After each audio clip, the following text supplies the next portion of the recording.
Well, the world is watching as the political crisis escalates in Venezuela, where thousands are demanding an end to the oppressive Maduro regime. But here at home, some of the biggest names in the Democratic Party are calling for similar socialist policies. Healthcare, housing, education. Those are investments we need to make as a country. And we're going to make public colleges and universities tuition free. Capitalism has not always existed in the world, and it will not always exist in the world. So are the ultra-liberals missing this giant warning sign about the perils of socialism? Here to debate that is former Deputy Assistant Secretary of State under Obama, Joel Rubin, and conservative political analyst Ken Chase. Thank you both for joining us this morning. We appreciate it. Good morning, Heather.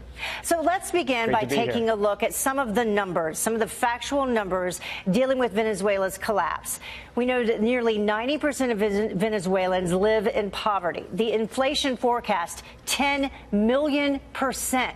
And the collapse has led to shortages of food, medicine, other basic goods as well. 5,000 Venezuelans fleeing the country, and that is just daily. So, Ken, is this a huge warning sign that some on the left are missing? Without question, Heather.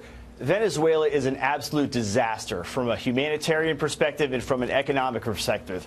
The poverty rate is absolutely unacceptable. Inflation has devalued every single asset in the entire country. People are fleeing. The murder rate has doubled. This is an economic system that has failed, and it's time to put it where it belongs, in the history books.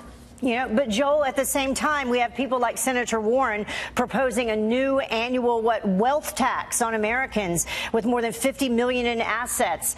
Different types of things like that being suggested by people on the left. Yes, Heather, but let's not confuse things here. Venezuela is a corrupt dictatorship, and as Senator Marco Rubio calls it, it's a mafia state. It's not socialism that's causing these problems. It's the corruption and the dictatorship in Venezuela. And we can't conflate the two, because President Trump has actually been pursuing a multilateral policy with political and economic pressure right now on Maduro that is working, that is gaining traction, and that is having a positive effect on the dynamics there. And we should not start to call it socialism. That would undermine our ability and President Trump's ability to actually succeed in Venezuela. What do you make of this statement, specifically from New York City Mayor Bill de Blasio? Joel, I want you to comment on this. He said there's plenty of money in this nation. It's just in the wrong hands. Well, in the United States, the income inequality is without a doubt a major driver not only of the Democratic base, but of the Republican base. In many ways, President Trump, when he ran for office 2 years ago, he spoke about the importance of people getting back to work. So I don't think that that's an extreme position at all in American politics. Mm-hmm. Ken, you get the final word here.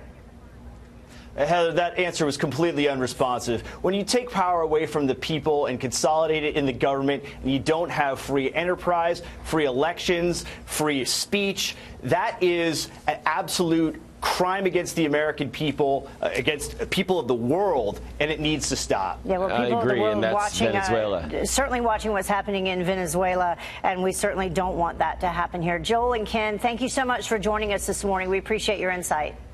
Thanks, Heather. Have a good day. Thank you.